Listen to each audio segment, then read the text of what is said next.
Assalamualaikum warahmatullahi wabarakatuh. Alhamdulillah nahmaduhu wa nasta'inuhu wa nastaghfiruh wa na'udzu billahi min syururi anfusina wa min sayyiati a'malina. May yahdihillahu fala mudhillalah wa may yudlil falan tajida lahu waliyyan mursyida.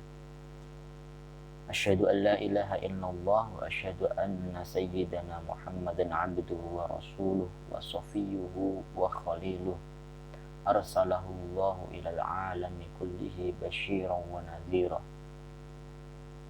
Allahumma la sahla illa ma ja'altahu sahla wa anta taj'alul hazna idza syi'ta sahla. Allahumma alhimna as-shawab wa jannibna az-zalal. Amma ba'du. Kaifa halukum ayyuhal ikhwah? Insyaallah kullukum bi khair. Ramadan karim. Insyaallah Ramadannya lancar semuanya ya. Tetap jaga kesehatan. Tetap sahur dan berbuka yang cukup, minum yang banyak, istirahat yang optimal. Dan tambah lagi karena Ramadan karim, maka baca Al-Qur'annya ditambah. Sholatnya lebih diseringkan untuk berjamaah. Sholat tarawihnya juga. Jangan hanya untuk tidur, main game, TikTok, Instagram, atau aplikasi-aplikasi yang menghabiskan waktu kalian selama di rumah, sehingga lupa akan tugas-tugas yang lain. Alhamdulillah, pada pertemuan kali ini kita akan meneruskan pembacaan kitab yang sedikit lagi kita sudah sampai akhir bab. Jadi mari kita bersama-sama membaca kembali, mengalap berkah dari pengarang kitab, dan juga semoga bacaan-bacaan yang sudah kita baca dari kitab ini tentang akhlak bisa kita terapkan dalam kehidupan kita sehari-hari. Bagi yang kitabnya tidak ada, mungkin tertinggal di pesantren atau memang sengaja dulu dikumpulkan di saya, ini cukup untuk mendengarkan penjelasan saya saja, dan juga nanti tinggal turun in aja di GC, gak usah ada tulisan apa-apa, yang penting di situ kamu atau begini aja dah. Bagi yang gak ada kitab, silahkan tulis di kertas kecil aja bahwa kamu sudah mendengarkan penjelasan dari Ustadz, dibumbuhi tanda tangan orang tua, salah satu orang tua kalian. Yang ada kitab cukup foto makna kitabnya aja, yang foto kitab yang bermakna aja. Langsung aja. Bismillahirrahmanirrahim. Qala al-muallifu rahimahullahu taala wa nafa'ani wa nafa'akum bi ulumihi fid dharain amin ya rabbal alamin. Di kitab kalian sudah sampai halaman 613. Kalau di kitab yang saya tampilkan di layar ini memang kitabnya beda cetakan, jadi nggak usah lihat halaman ini, tapi kalian lihat halaman kitab kalian masing-masing, yaitu di halaman 613. Bismillahirrahmanirrahim. Bihi qala wa an Aisyah radhiyallahu anha qalat, diriwayatkan dari Sayyidah Aisyah radhiyallahu anha qalat, berkata, qala bersabda Rasulullah sallallahu alaihi wasallam, sallallahu barik alaihi. Kalau kita mendengarkan nama Nabi, istri-istri Nabi itu ya kalau bisa pakai Sayyid. Nabi Muhammad ya Sayyiduna Muhammad. Kalau istri-istri Nabi itu atau sahabat perempuan ya pakainya Sayyidah gitu. Kalau ada yang terkenal lagu-lagu Aisyah gitu ya bisa boleh-boleh aja, cuma kan kurang sopan, pakainya Sayyidah aja, Sayyidah. Ya bukan Sayyidah yang kelas ke teman kalian ya, kayak namanya Sayyidah. Maksudnya di sini sayyidah adalah kalau kita manggil orang lebih tua kan jangan manggil namanya langsung, ada Pak atau Pak D atau Bu D kan begitu. Asyukmu su'ul khuluq, asyukmu pesimis, su'ul khuluq akhlak yang tercela. Asyukmu pesimis, su'ul khuluq akhlak yang tercela. Jadi kita ada dalam bahasa Arab atau kosakata itu ada tasya'um sama tafaul. Kalau tafaul itu bersifat optimis, kalau tasya'um bersifat pesimis, apa-apa khawatir. Cuma ada corona aja udah khawatir banget. Kita tetap mengambil sebab-sebabnya. Ya, kita nggak boleh keluar siap, nggak boleh keluar rumah, tetap belajar di rumah gitu. Tapi terus pesimis, waduh nanti saya akan cepat mati semuanya, atau nanti saya nggak naik kelas dan lain-lain, atau saya pokoknya banyak sifat-sifat pesimis gitu. Itu jangan sampai begitu, karena itu termasuk akhlak yang tercela gitu loh. Bahkan itu menjadi kumpulan dari beberapa keburukan. Karena apa? Itu intinya itu di situ. Pesimis itu malah menimbulkan keburukan-keburukan yang lain gitu. Malah sampai menjadikan nanti kita suudzon kepada Allah Subhanahu wa taala. Kalau pesimis aja itu akhlak yang buruk, berarti kalau tafaul atau optimis itu termasuk akhlak yang baik gitu loh. Misalnya ada orang namanya Muhammad gitu loh. Namanya Muhammad itu kan tafaul, namanya itu sifat optimis agar anaknya diberi nama Muhammad itu supaya anaknya meniru perilaku Nabi kita, Nabi Muhammad Shallallahu Alaihi Wasallam. Makanya kalau ngasih nama anak itu jangan yang aneh-aneh. Kamu itu tafaulnya kemana kan begitu. Itu hadis yang pertama. Hadis yang kedua, wa an Abi Darda'i, dan diriwayatkan dari Abi Darda radhiyallahu anhu, semoga Allah meridainya, qala bersabda Rasulullah sallallahu alaihi wasallam, innal la'anina la yakununa syuhada'a wala syufa'a yaumal qiyamah. Innal la'anina, sesungguhnya ahli pelaknat, orang yang suka melaknat, ahli pelaknat, la yakununa syuhada'a, tidak akan menjadi saksi, la yakununa syuhada'a, tidak akan menjadi saksi, wala syufa'a, dan tidak akan menjadi penolong, yaumal qiyamati, besok di hari kiamat. Masalah laknat melaknat dibedakan. Kalau sama orang kafir yang menzalimi kita itu boleh, memang menghancurkan umat Islam. Itu misalnya Israel yang membantai orang-orang Palestina, ya kita boleh mendoakan melaknat mereka, itu boleh-boleh aja begitu. Akan tetapi yang bermasalah ketika kita sama muslim, tahu dia itu muslim, tapi kita malah suka melaknatnya. Bahkan cuma dia itu menjabat di salah satu pejabat pemerintah, malah sampai kita mencela. Kita dapat berita dari ini, dari itu, dari ini, kita nggak melihat langsung, tiba-tiba malah kita melaknat. Itu sama muslim, itu nggak boleh. Itu ancamannya oleh Allah, besok di hari kiamat tidak akan menjadi saksi, sekaligus tidak akan menjadi penolong bagi orang lain. Maksudnya apa, Ustadz? Kok menjadi saksi gitu? Itu kalau dalam sebuah ayat yang lain, wa kadzalika ja'alnakum ummatan wasatan litakunu syuhada'a 'alan nas.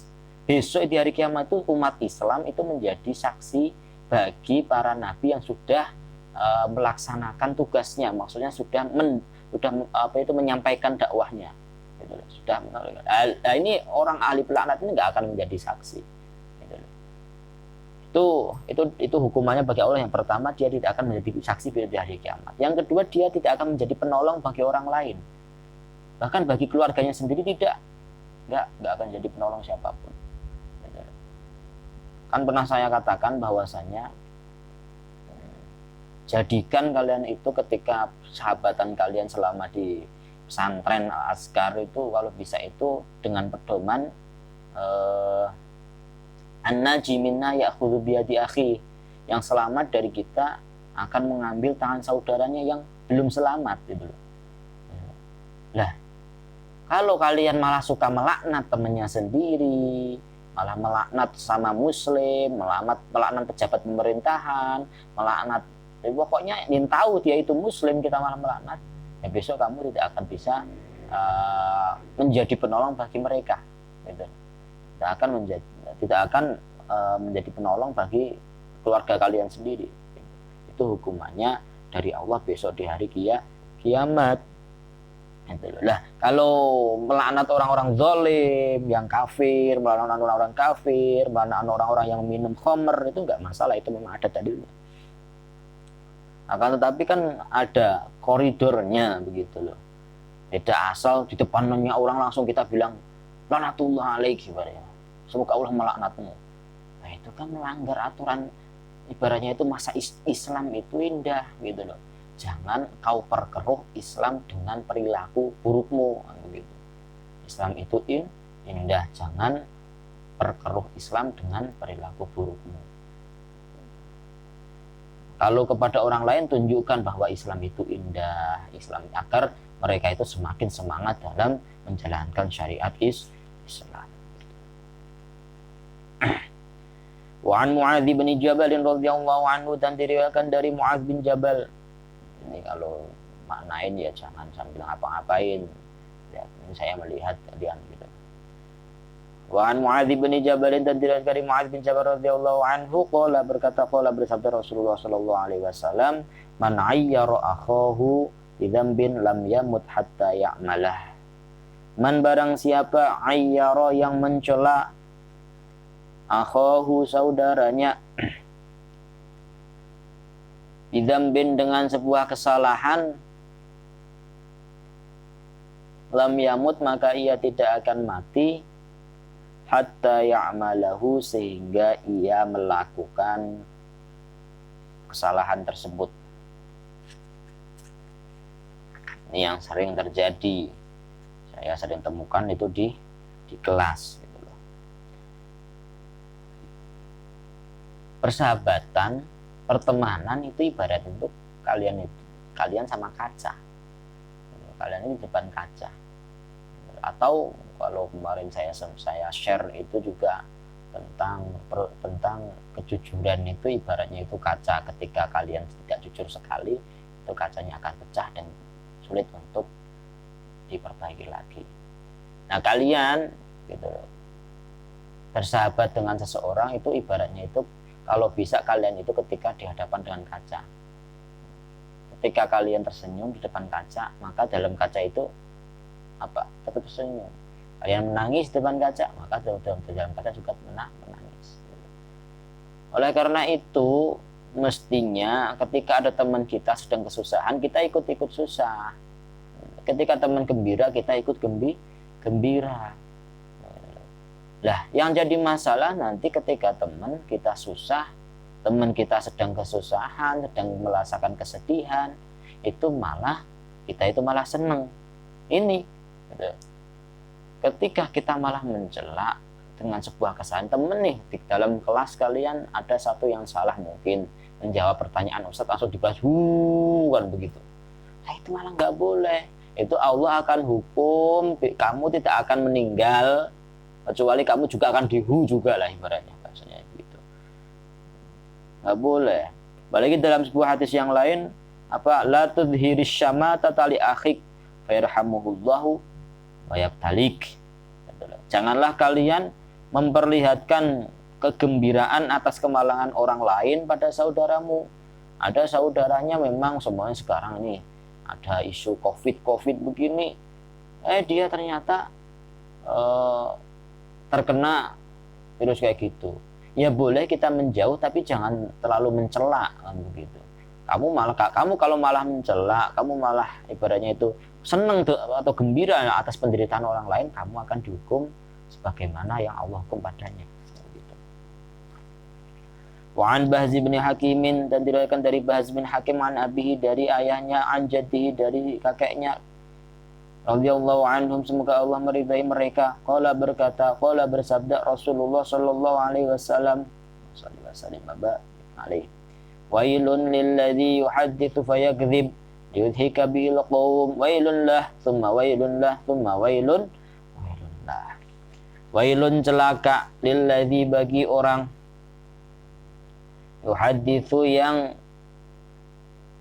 menceritakan atau berbicara, hadis itu yang menceritakan sesuatu, bercerita, fayakdzibu maka ia berbohong, liyudhika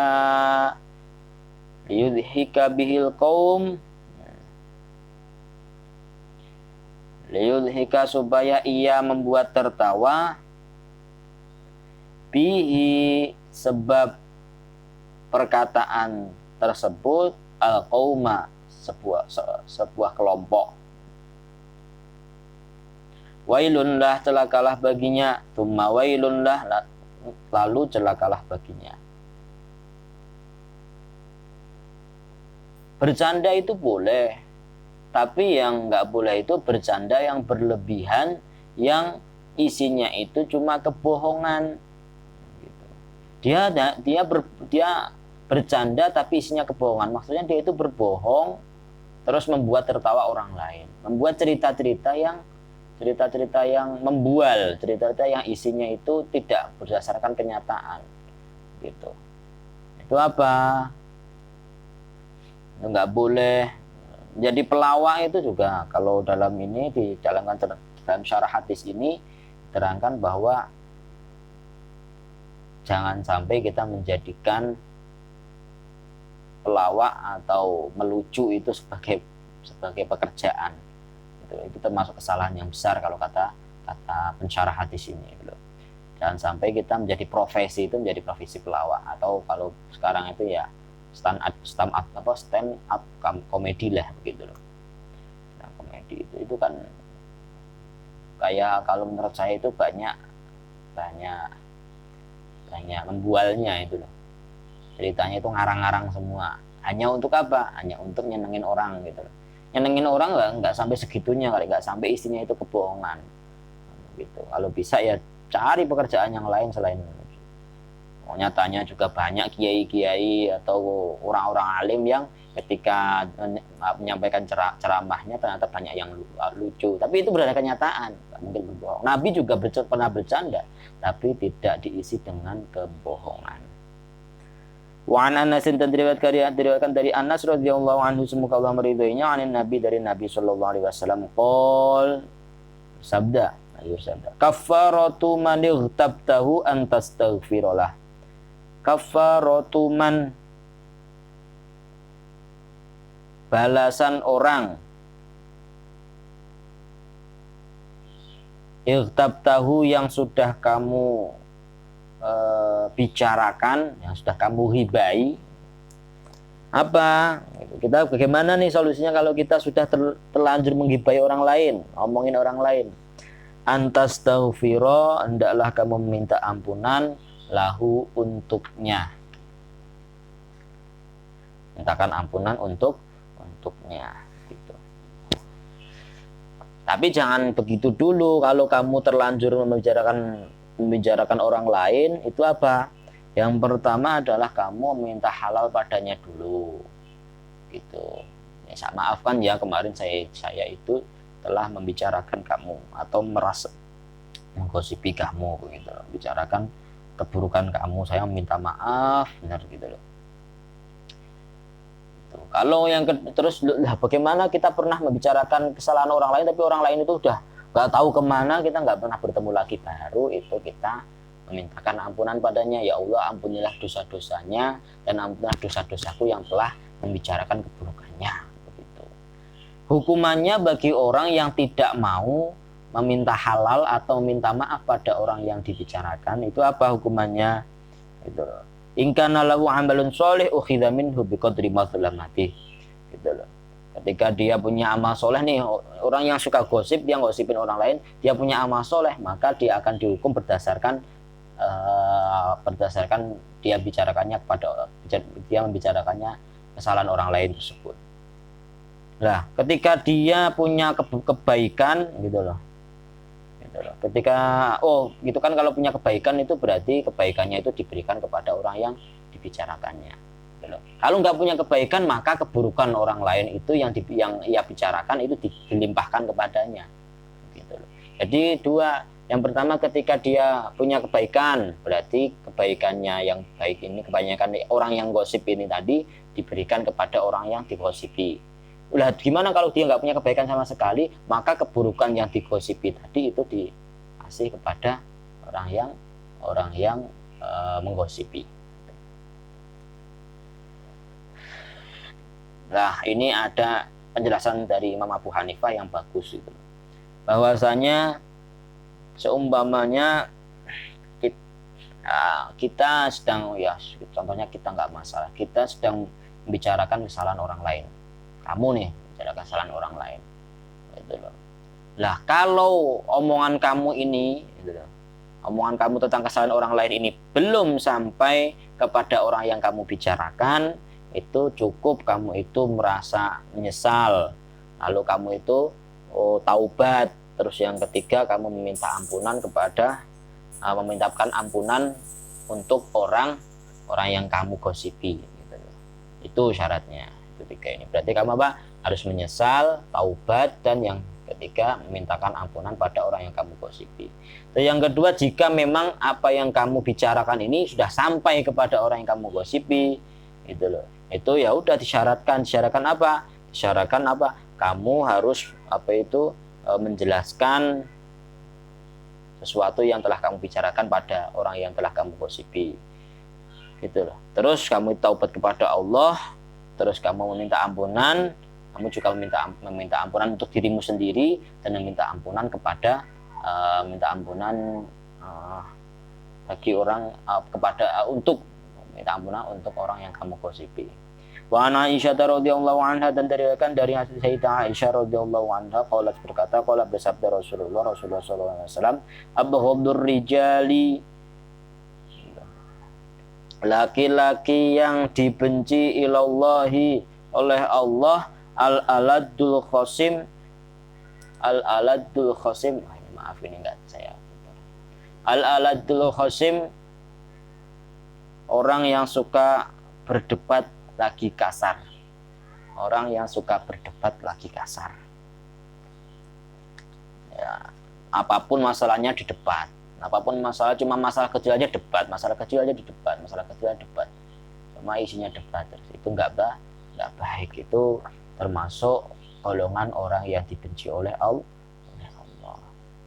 Allahu a'lam bishawab. Insyaallah cukup. Maaf ini agak lama, tidak apa-apa. Semoga dengan belajar kali ini semakin semangat lagi, banyak manfaat, waktunya menjadi berkah, waktunya menjadi isinya ibadah begitu ya. Bagi yang bawa kitab, silahkan dimaknai dan difoto kitabnya, di setiap lembar diberikan nama. Terus bagi yang nggak bawa kitab, silahkan dengarkan penjelasan dari saya ini, lalu tulis di kertas masing-masing bahwa kamu sudah mendengarkan penjelasan Ustadz yang disertai dengan salah satu tanda tangan orang tua kalian, salah satu aja ya. Mungkin cukup sekian dari saya. Mari kita akhiri kajian pada kesempatan kali ini dengan bacaan alhamdulillahirabbil alamin, subhanakallahumma bihamdika asyhadu an la ilaha illa anta astaghfiruka wa atubu ilaik. Wassalamualaikum warahmatullahi wabarakatuh.